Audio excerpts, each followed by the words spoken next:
Okay, I'm getting ready for a road trip. I'm going to be trying out two new films. I'm going to start with the new Ferrania Orto 50. I've never shot Ferrania film before. I'm going to try, and I've never shot orthochromatic film. So I'm going to try that for the first time. I got my Pentax MX, which is a beautiful little all-manual film camera. And I've been using that quite a bit lately. This thing is so nice and compact. It's such a joy to shoot with. But anyway, I'm gonna load some film into the camera and I'm gonna head off and see what we can do with Orto 50. And this camera is a pretty easy camera to load. We just simply pull up on the rewind,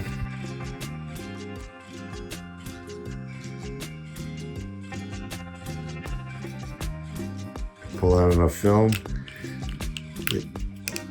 This camera has these little needles that grasp the film that pretty much make it easy to load. Advance it once, and I always give it another one. I always like to make sure that that film wraps completely around. I'm not worried about trying to get the extra frame out of that. And then close the back, and I always tighten, that's pretty tight to begin with. And then when I release it, I always check to make sure that rewind knob spins also. That means the camera is absolutely pulling the film out of the cassette, so there's no chance that that slipped off the take-up spool and your film didn't go through the camera. And again, very simple camera. It's just got a light meter built in it. It's all mechanical. The only thing the battery runs is the light meter. You got your shutter speed dial, ISO dial. It has your aperture ring on the lens, obviously.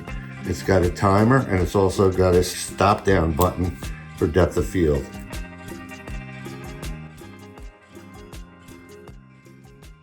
This video is going to actually contain two separate road trips, both in which I shot Orto 50. And as I noted earlier, I will get to P33 in a separate video, but this one is going to be all about Ferrania Orto 50. And my first stop is going to be historic Smithville Village, just outside of Atlantic City here in New Jersey.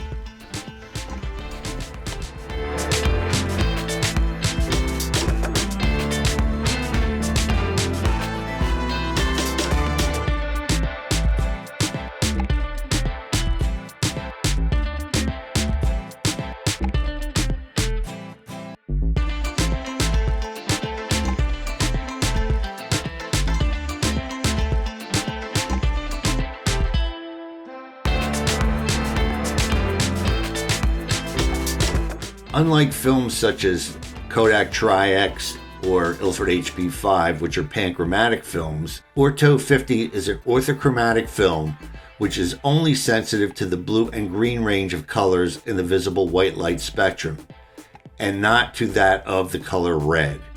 That is why I chose Smithville Village with its wonderful selection of shops, restaurants, and attractions, trying to keep the amount of blue sky to a minimum in my photos, due to the tendency of this type of film to render blue skies very light or white in the photos, with shades of red and yellow to be very dark or black.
So that's some of the photos from my trip to Smithville Village.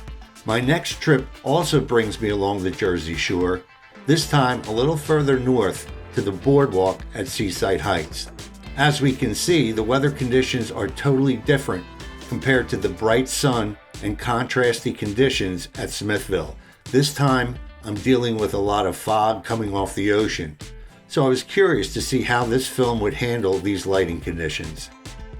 So there's one other thing I want to touch on before we head on to see photos that I've taken from Seaside Heights with Orto 50. And that is the film developer that I used to develop both rolls of film.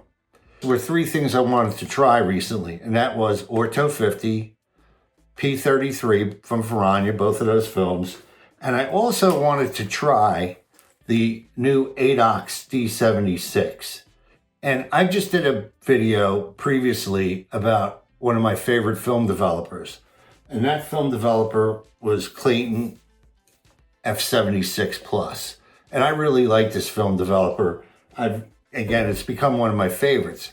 I would really have to experiment with F76 to get a developing time that I would find acceptable for that film. So I figured, I always wanted to try this new Adox D76, and I haven't used Kodak D76 probably since 1975. But I figured I would like to give this a try, so that would be a good reason. And so that's the developer I chose. I decided to develop a stock solution only because I thought this film might be a little bit contrasty, which, as you can see in the pictures from Smithville, under bright sunlight, it was kind of very contrasty. And the stock solution supposedly gives you a little better tonality and less grain and sharpness, but not as much contrast, I believe. Plus, when I looked up the developing times on the Ferrania website, it was also recommended stock at 8 minutes. So that's what I did. I developed the film in D76 stock solution using the new Adox D76. Again, 8 minutes, 68 degrees. So now let's take a look at some of the results that I obtained from Seaside Heights on a completely different day with really heavy fog coming off the ocean. So I'm going to continue on to Seaside Heights. And again, if you like this video, you find it informative, please hit the subscribe button, hit the like button. And once again, I thank you so much for viewing, and I'll catch you on the next one.